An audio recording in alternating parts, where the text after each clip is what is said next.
Hi guys, welcome to this new lesson. Aujourd'hui, on va parler de la forme interrogative et comment poser des questions fermées. Questions fermées qu'on appellerait des yes-no questions en anglais. Alors, on va parler de ça d'abord au présent simple. J'aurais tendance, bien sûr, comme toujours, à vous dire que c'est simple, mais encore une fois, facile pour moi de dire ça. Mais bon.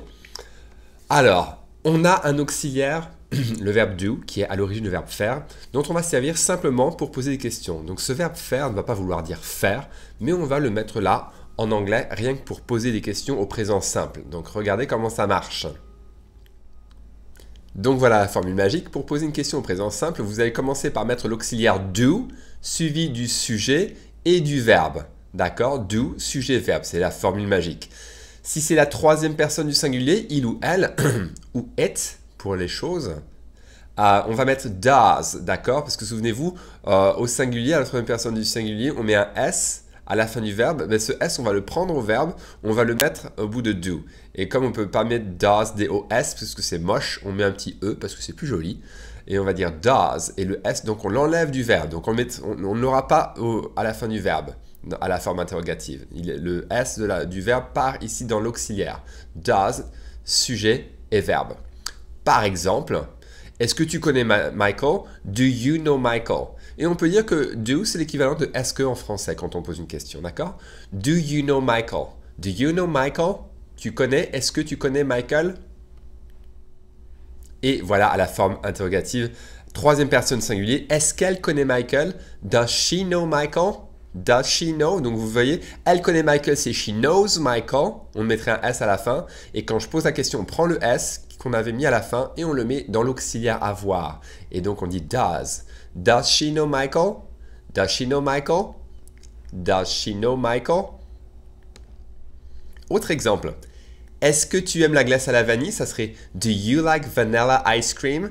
Regardez comment on prononce vanille. Vanilla. Encore une fois, ce I court est presque un E accent aigu. Do you like vanilla ice cream? Do you like vanilla ice cream? Seulement une boule? Only one scoop? It's one scoop or two scoops or three scoops. Hein? Une boule, deux boules, trois boules. One scoop, two scoops, three scoops. Et le cornet, on dit the cone. The cone, ok? Donc, do you like vanilla ice cream? Do you like chocolate ice cream? Do you like lemon ice cream? La glace au citron, etc., etc. Ensuite, est-ce qu'elle parle français? Troisième personne singulier, du coup je prends le S qu'on aurait mis à she speaks French, elle parle français, je le mets dans l'auxiliaire et ça fait does she speak French? Does she speak French? I eat with chopsticks. Chopsticks, c'est comme ça qu'on dit des baguettes quand on est dans un restaurant asiatique. D'accord? Chopsticks. I eat with chopsticks. J'adore la sauce de soja que j'ai découvert ici aux États-Unis. J'adore ça, trop bon. J'ai jamais dit sauce de soja en français quasiment. Je pense que c'est la première fois aujourd'hui. On appelle ça soy sauce. I love soy sauce. I love soy sauce. I eat with chopsticks. Je mange avec des baguettes. I love soy sauce. Si vous n'avez pas essayé, essayez, c'est extraordinaire. Ensuite, est-ce que tu aimes Lady Gaga? Do you like Lady Gaga? I like Lady Gaga. She likes Lady Gaga. Does she like Lady Gaga? Est-ce qu'elle aime Lady Gaga? Do you like Lady Gaga? Est-ce que tu aimes? Est-ce que vous aimez Lady Gaga? Elle a des extensions. On parle des cheveux là. On dit she has extensions. Vous pouvez dire she has hair extensions or she has extensions. L'un ou l'autre, c'est pareil. Ensuite, est-ce qu'ils habitent en France? Do they live in France? Do they live in France? Do they live in France? Il a une queue de cheval, on dit he has a ponytail. He has a ponytail, d'accord? A ponytail, une queue de cheval en anglais, on dit une queue de poney, d'accord? He has a ponytail. Alors, un petit peu de vocabulaire, ça fera pas de mal. A hair tie, c'est comme ça qu'on parle d'un élastique pour les cheveux. A hair tie, d'accord? A rubber band, c'est un élastique, mais vraiment le genre en caoutchouc qui vous arracherait les cheveux. Donc, on s'en sert plus pour le papier, d'accord? A rubber band. A scrunchie, c'est un chouchou, a scrunchie. And braids, ce sont des nattes, braids. D'accord? Braids, braids. Ensuite, est-ce que vous travaillez beaucoup? Do you study a lot? Do you study a lot? Je suis à la page 20, I'm on page 20. On dit toujours I'm on page 20, I'm on page 100, I'm on page 150. Une craie, c'est a piece of chalk. Chalk, c'est de la craie. Chalk. A piece of chalk, c'est un morceau de craie, vraiment. On the board, c'est au tableau. On the board. It's on the board, c'est au tableau. D'accord? On the board. The blackboard, or the chalkboard, on dit les deux. Hein. The blackboard, c'est le tableau noir. The chalkboard, c'est le tableau à craie. Hein, mais on dit les deux. As opposed to a dry erase board, qui est un tableau blanc avec les marqueurs. D'accord? A dry erase board. Ces tableaux s'appellent comme ça. D'accord? Marie est au premier rang. Mary is in the front row. She's in the front row. The front row au premier rang, d'accord? I'm in the second row, je suis au deuxième rang. I'm in the third row, je suis au troisième rang, d'accord? Ensuite, est-ce que le prof habite à Los Angeles?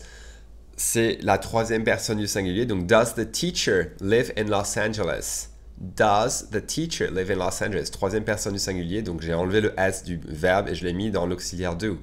Does the teacher live in Los Angeles? Oui. Et d'ailleurs, Los Angeles aux États-Unis, on parlera de LA, d'accord? Does the teacher live in LA? Oui. Le centre de Los Angeles, on appelle ça Downtown Los Angeles, Downtown LA. Hein, quand on habite ici, on en parle comme de Downtown LA. Tout ça, c'est Downtown LA. Il y a une partie centre d'affaires, une partie très pauvre qu'on appelle Skid Row. C'est assez impressionnant si vous y allez un jour. C'est vraiment de la folie.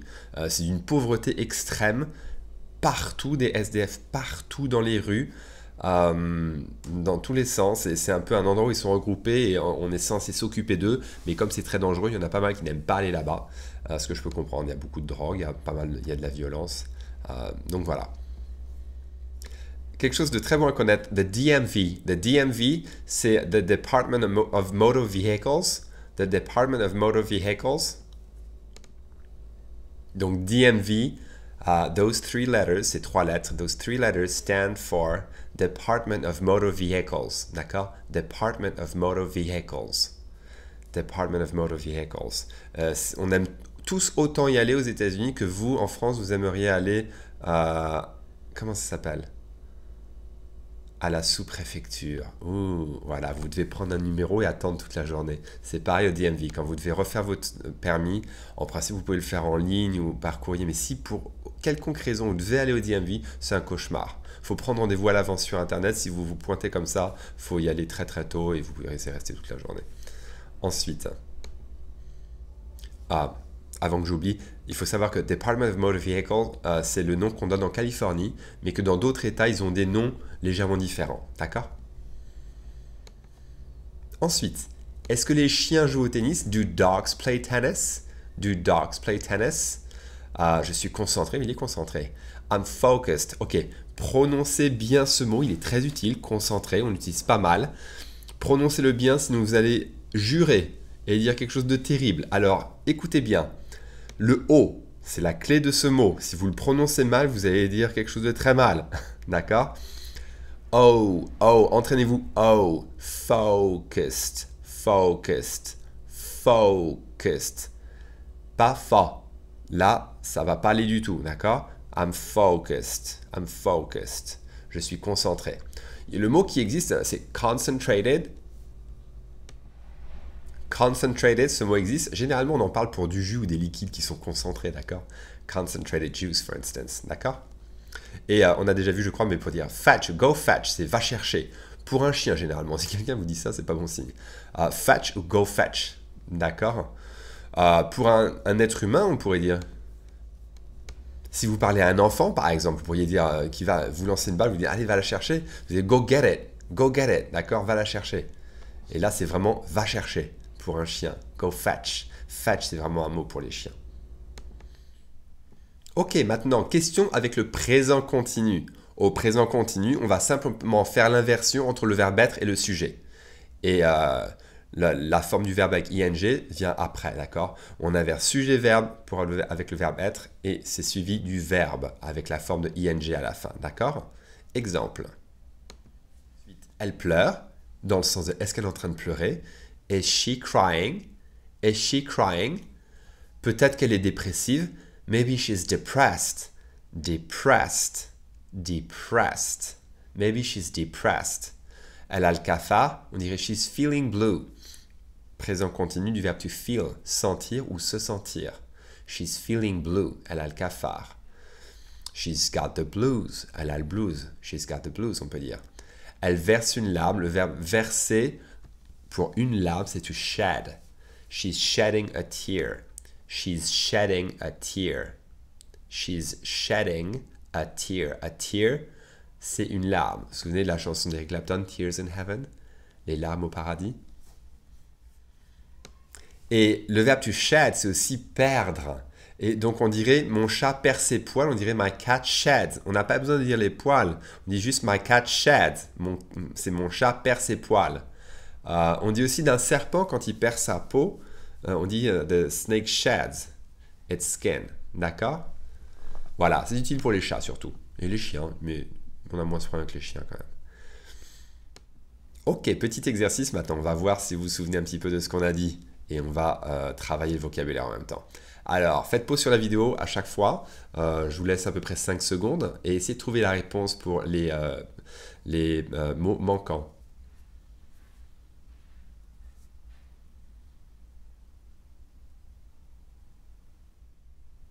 Alors, do you like vanilla ice cream?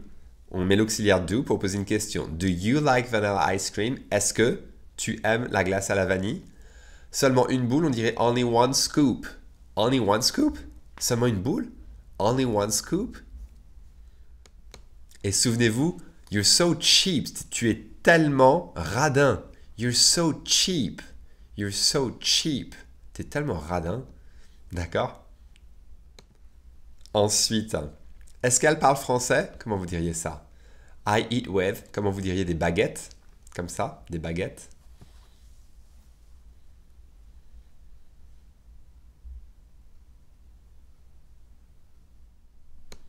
Alors, on dirait does she speak French? Does she speak French? Does she speak French? On a enlevé le S qu'on aurait mis ici, dans une phrase affirmative. She speaks French. Elle parle français. Does she speak French? Est-ce qu'elle parle français? Je mange avec des baguettes. I eat with chopsticks. Chopsticks. Des baguettes. I eat with chopsticks. Une baguette qu'on a à la boulangerie, ils appellent ça baguette. Faut bien mettre l'accent où il faut. A baguette. I'm buying a baguette. Baguette. D'accord? Et un croissant, c'est a croissant. Croissant. Alors ensuite, est-ce que tu aimes Lady Gaga? Comment vous diriez ça? Est-ce que tu aimes Lady Gaga? Et elle a des extensions. On a dit que c'était she has hair extensions.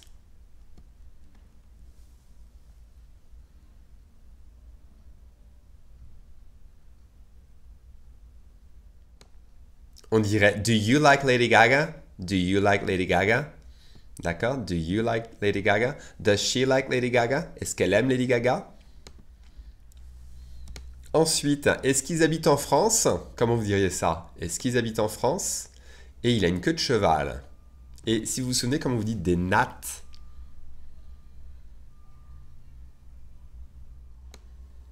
Alors, do they live in France? Est-ce qu'ils habitent en France? Do they live in France? Encore une fois, c'est live. Live presque comme un E accent aigu. Do they live in France? He has a ponytail. C'est comme ça qu'on dit, il a une queue de cheval. He has a ponytail. Braids, ce sont des nattes. D'accord? Des nattes, braids. She has braids, elle a des nattes. Ensuite, comment vous poseriez cette question? Est-ce que vous travaillez beaucoup pour vos cours? Est-ce que vous travaillez, est-ce que vous bossez beaucoup? Il n'y a pas de mot spécial pour bosser. You study a lot. Qu'est-ce qui manque comme mot ici? Et a piece of pour une craie. Je suis à la page 20. I'm page 20. Au tableau, c'est on the. Et Marie est au premier rang. Mary is in the front.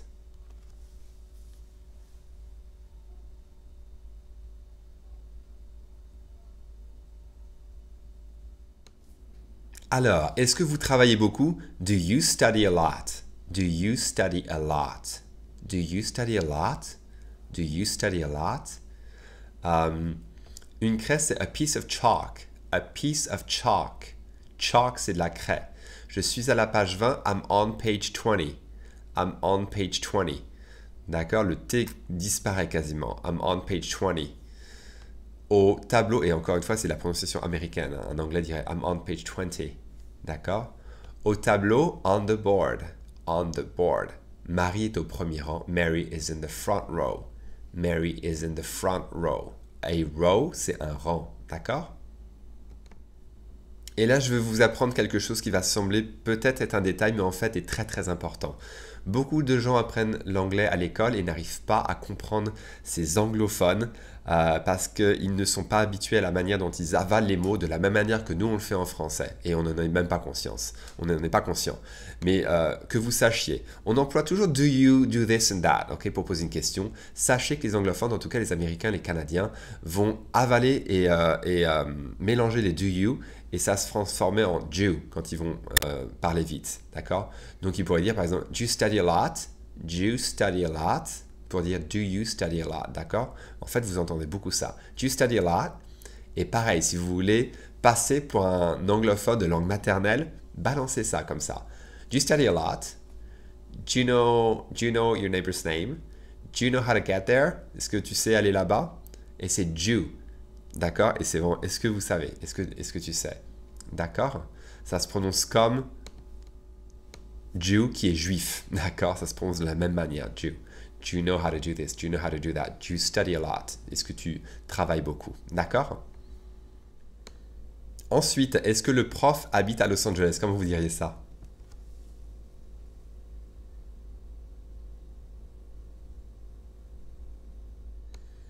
Does the teacher live in Los Angeles?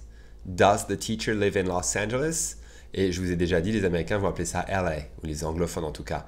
Does the teacher live in LA? Un truc super énervant, j'ai déjà appelé des numéros verts où je suis tombé sur des gens, des Anglais. Alors généralement, on a des Indiens dans le monde anglophone, quand on appelle des numéros verts ou des customer service pour ce support client. Et je suis tombé sur des Anglais et c'était très très énervant la manière dont ils prononçaient Los Angeles. Les Anglais prononcent ça Los Angeles. Los Angeles. So you live in Los Angeles? I said, yes, I live in Los Angeles. So, how's Los Angeles? C'est comment Los Angeles? How's Los Angeles? Je dis, oh mon Dieu, arrêtez de dire Los Angeles, c'est Los Angeles. Damn it. Enfin bon. Voilà, c'est drôle. Comment est-ce que vous demanderiez? Elle pleure. Est-ce qu'elle pleure? Et she's shedding a, comment vous dites une larme? She's shedding a, elle verse une larme.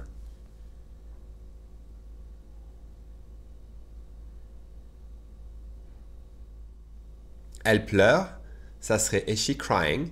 Is she crying? Peut-être qu'elle est dépressive. Maybe she's depressed. Maybe she's depressed. Elle a le cafard. She's feeling blue and elle verse une larme. She's shedding a tear. She's shedding a tear. A tear. D'accord? To shed a tear, c'est verser une larme. Souvenez-vous, c'est aussi mon chat perd ses poils. My cat sheds. D'accord? Alright, that's it for today. I hope you enjoyed this lesson. J'espère que vous avez aimé cette leçon. Si vous avez des questions, des commentaires, mettez-les en dessous de cette vidéo. Vous avez aussi le lien en dessous de la vidéo dans la description pour vous inscrire à ce cours. Vous aurez énormément, bien plus d'exemples pour toutes les leçons, du vocabulaire utile à la vie tous les jours, des expressions idiomatiques que vous apprendriez pas en classe ou en ligne. C'est une source, une mine d'or d'informations. Je le dirai jamais assez. Vous pourrez en plus vous connecter avec des anglophones qui prennent le cours de français à Language City et échanger sur Skype, FaceTime ou par email. Et bien sûr, si vous avez des questions ou des commentaires, vous pouvez toujours m'envoyer un mail à alex@language-city.com. Si vous avez aimé cette vidéo, comme d'habitude, cliquez sur le cœur, partagez cette vidéo avec tout le monde, inscrivez-vous avec ça à cette chaîne, vous en aurez encore plus. Et à bientôt pour d'autres vidéos. Salut!